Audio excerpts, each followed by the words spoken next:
Hello, hello, welcome back sur LOS. Si tu es nouveau par ici, je suis Nelly. J'espère que tu te portes très bien. Aujourd'hui, j'aimerais dire à quelqu'un, ne force plus. Ok? Ne force plus les choses. Si tu es dans une relation amicale, amoureuse, et que tu sens qu'on ne veut pas de toi, ne force pas les choses. Parce que, au bout du compte, même si tu réussis à avoir ce que tu veux, tu finiras quand même par le regretter.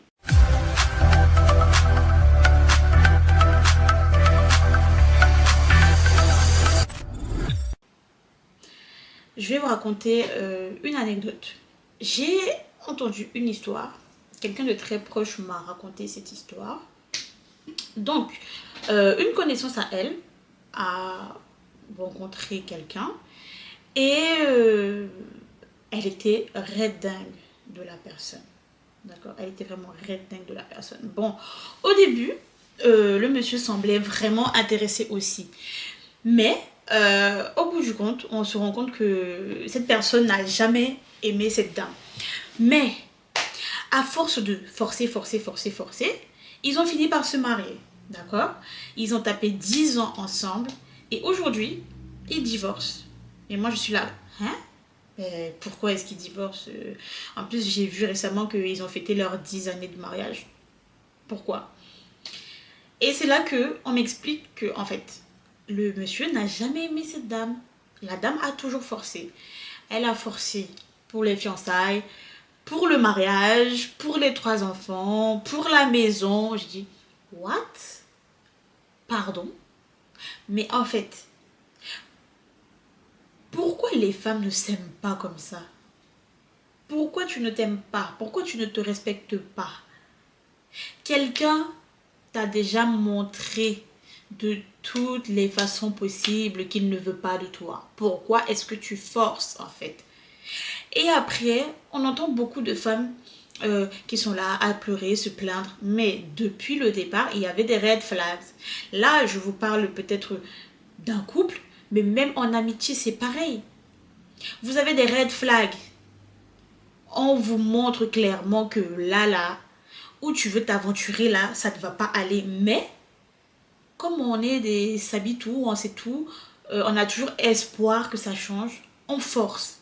Sauf que, on peut forcer, parfois même vous pouvez forcer plus longtemps que 10 ans, 20 ans, 30 ans. Mais au bout d'un moment, ce qui n'est pas pour toi là, ça va partir. Donc, aujourd'hui, si tu es une femme qui m'écoute et que tu te reconnais dans ce que je dis et que je vais continuer à dire, s'il te plaît, sois attentive. Ok, sois attentive aux signaux qu'on t'envoie et arrête de forcer. Quand tu vois qu'on ne te veut pas quelque part, ne force pas. Si on ne te veut pas ici, on te voudra ailleurs. Ok? Si on ne te veut pas ici, on te voudra ailleurs. Et c'est aussi une façon de s'aimer. C'est aussi une façon de se respecter. Parce qu'on va se dire, mais attends, si déjà elle-même là, elle ne se respecte pas, elle ne s'aime pas, pourquoi moi je vais venir lui donner tout ça? La seule chose qu'on va faire, c'est profiter de toi, ok? T'utiliser.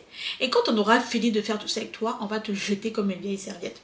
Et après, tu viens te retrouver sur les réseaux sociaux à raconter ta vie, pleurer, c'est monté, c'est descendu. Là, j'ai pris l'exemple peut-être d'une connaissance à moi, mais je vais vous donner un exemple que vous tous qui êtes sur les réseaux sociaux, vous connaissez. Je peux prononcer son nom parce que c'est un personnage public, Vanessa Caixeiro. Combien de lives cette femme a déjà fait où elle est en pleurs, toujours pour un homme. Et en fait, je me suis rendu compte que c'est plus profond que ce qu'on voit. Parce que pas d'estime de soi, pas d'amour de soi, dépendance affective, tout ça, ça fait que vous restez là, vous forcez les choses. Tu veux être ami avec quelqu'un, la personne te montre à chaque fois dans son comportement qu'elle ne veut pas de toi. Next.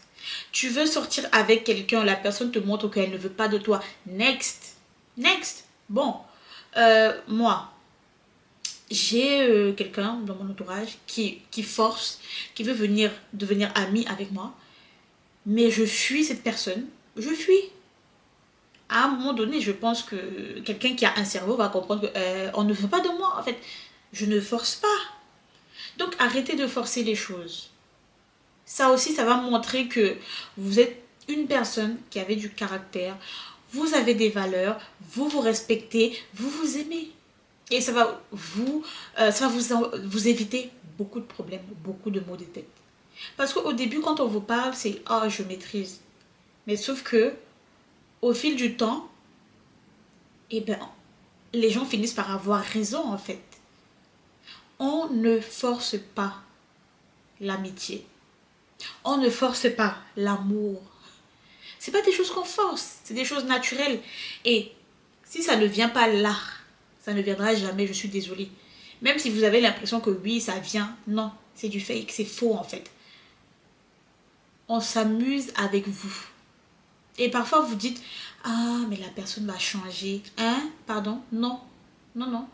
Ou je vais faire changer la personne là. Non. Impossible. On ne peut pas faire changer quelqu'un. Moi, c'est ce que j'ai compris. On ne peut pas faire changer quelqu'un. D'accord?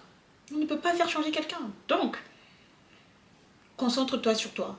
On ne veut pas de toi, tu dégages. C'est tout. Il y a tellement d'humains sur Terre. Il y a tellement d'humains. Pourquoi aller signer sur quelqu'un qui ne veut pas de toi en fait? Encore à la rigueur, quand c'est quelqu'un qui veut de toi, que ce soit en amour ou en amitié, on peut comprendre. Mais là, quelqu'un qui ne veut pas. Et moi, ce que j'ai constaté, c'est que plus on ne veut pas de vous, plus vous forcez. Plus vous forcez, en fait. Mais ce qui me tue, si je peux dire ça, c'est que l'énergie que vous allez mettre pour forcer les relations amoureuses et les relations amicales, là, vous ne mettez pas les mêmes énergies sur vos projets personnels. En tout cas, ça là, ça vous regarde. Les amis, donc, si vous vous reconnaissez dans ça là, ou si vous connaissez quelqu'un qui est comme ça là, likez la vidéo, partagez la vidéo et dites-moi en commentaire si vous êtes une forceuse là. Est-ce que vous allez continuer à forcer ou vous allez... En tout cas, prenez soin de vous et n'hésitez pas à partager la vidéo. Ciao, ciao.